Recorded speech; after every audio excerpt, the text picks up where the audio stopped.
नीर बहे आंसू कहीं। मेरे गांव में कुछ समय पहले एक व्यक्ति की मृत्यु हुई तो मैं भी उस व्यक्ति को देखने पहुंचा।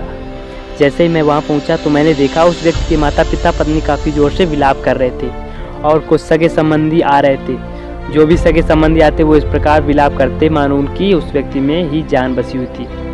सारे सगे संबंधी आ गए, तब कुछ लोग उस व्यक्ति के लिए ठाट बनाने लगे जिसमें उस व्यक्ति को लेटाया गया। फिर उसे कफन के साथ उस ठाट में बांध दिया गया और फिर उनके सगे संबंधी तथा पुत आदि ने जैसे ही थोड़ा उस ठाट को उठाया तो और जोर से स्त्रियां तथा पुरुष विलाप करने लगे।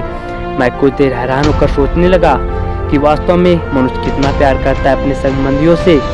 फिर उसे किसी तरह गाड़ी में बिठाकर गांव से बाहर शमशान ले गए, जो मेरे गांव से 7 किलोमीटर या 8 किलोमीटर के लगभग शिवराजपुर के पास गंगा तट के किनारे पर है। जैसे उस व्यक्ति की लाश चली गई तो स्त्रियां घर को वापस आ गई।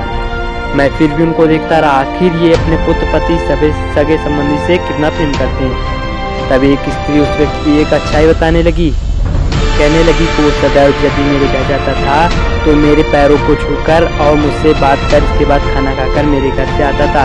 तभी उस व्यक्ति की माँ ने कहा वो मेरा पुत्र मुझे बिना खिलाए कभी खाना नहीं खाता था। और इसी तरह एक एक करके सभी ने अपनी अपनी बात कही, जैसे यहाँ अच्छाई बताने का मेला लगा हो और उस मेले में सभी अपने अपने विचार बेच रहे थे जिनका कोई मोल नहीं था। इसी प्रकार सभी लोग क्रियाकर्म करके घर को आ गए और सगे संबंधी घर को जाने लगे। और फिर मैंने देखा जो सगे संबंधी आए थे घर वो बातें कर रहे थे और उसी बीच हंसने लगे। मैं चुपचाप देखता रहा। इसी बीच एक दिन से दूसरा दिन बीता।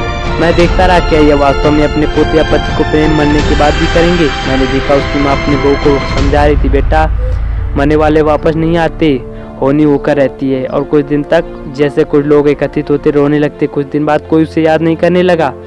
तब मुझे ज्ञात हुआ कि जो ये असुर थे वास्तव में ये नीर थे।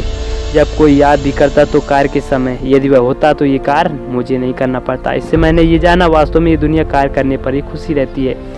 यदि मनुष्य का हाथ पैर चलना बंद हो जाता है तो उसे मुर्दा कहकर फेंक दिया जाता है। इसलिए एक्टिव रहो और हमेशा कार्य करते रहो, क्योंकि hard work never go waste, वरना दुनिया आपको भी मुर्दा समझकर फेंक देगी।